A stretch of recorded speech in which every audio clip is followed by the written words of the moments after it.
Sunshine Tribune, sunshine! As Chicago enters the last few weeks before its February 22nd mayoral election, consensus frontrunner Rahm Emanuel is circling the city at a feverish pace. Congratulations! Nothing to congratulate yet. Okay, we got work ahead of us. All right, guys. And although Emanuel is trying to downplay his chances, Ready? It's fiction. it's hard to miss his confidence.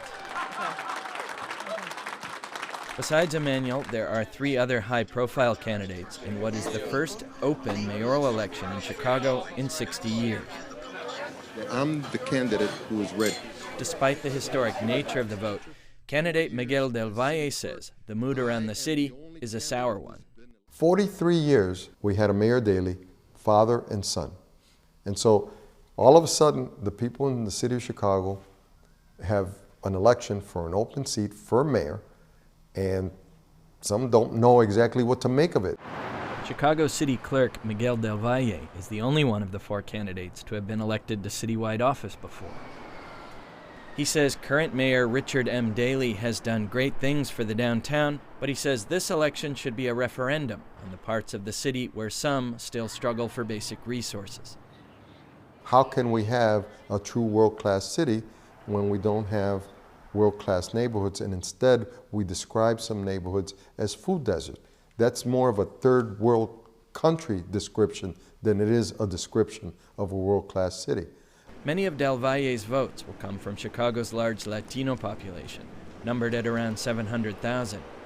He says jobs and immigrant rights are important, but the biggest concern is education. We have schools in Latino neighborhoods that don't have libraries. And yet, how do we measure performance? We look at reading scores and math scores. And yet we don't have libraries. In order to help his native community, Del Valle will have to get more than the Latino vote. According to the journalism site Chicago News Cooperative, the city's 2010 census results will show no ethnic group with a clear population majority. Those numbers signify an 11% drop in the local black population, a fact that can be confirmed by spending a few minutes at Ron's Barbershop in western Chicago's Austin neighborhood. I have my business in Chicago, but I don't live in Chicago. Ron Gibson says he still loves his hometown, but crime, high taxes, and other frustrations drove him out. I can move away to where I don't have to pay high property taxes. I'm getting a better education system. I still love Chicago, but it's really getting hard. On a Friday night, most of Ron's patrons have crossed over into Chicago city limits just for a haircut and to see old friends. Few of them actually live here anymore. I love this city. I wouldn't leave it. I just had to go somewhere where I can afford something and have peace of mind. When Mayor Daley announced he was stepping down last fall, many local black leaders seemed optimistic that a candidate from their community would have a shot. But Gibson says the person they rallied around, former U.S. Senator Carol Moseley Braun, has been a disappointment. I hear nothing, absolutely nothing about her for a year, year and a half, 2 years. And then all of a sudden now, Mayor Daley says, I'm not going to be mayor. Now all of a sudden she comes on, she says, hey, I want to be mayor. You know, to me, that doesn't qualify. Jeff, one of Ron's barbers, says after decades of neglect and inequality, many black residents just gave up. They figured, well, you know, we got Mayor Daley, we got him now, we'll have him again after one term, he'll get it again the next term. I think people were a little apathetic about somebody making a real change and having some new people in government. Not everyone in Chicago wants things to change. Jill Schaller is the 4th generation of her family to help manage Schaller's Pump, which sits south of downtown in Chicago's Bridgeport neighborhood. The original Mayor Daley, Richard J., raised his family nearby, and both father and son have had their share of beers at the 130-year-old bar. This is going to be the sorriest day of Chicago's life when he leaves. Jill Schaller says whoever occupies City Hall next would be wise to keep tradition alive.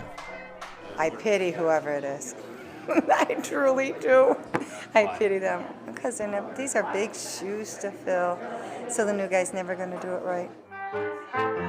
As the Schaller's Pump house band rolls into a little Scott Joplin, it's hard not to follow the music back to an earlier time, when Chicago first became synonymous with its leaders.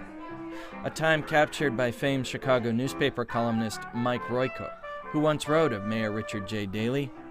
In some ways, he was this town at its best, pushing, building, driven by ambitions so big they seemed Texas boastful.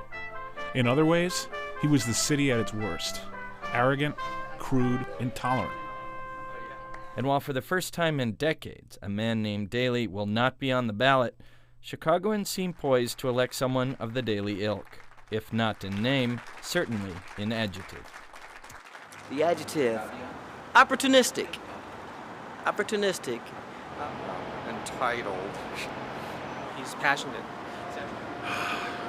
Aggressive.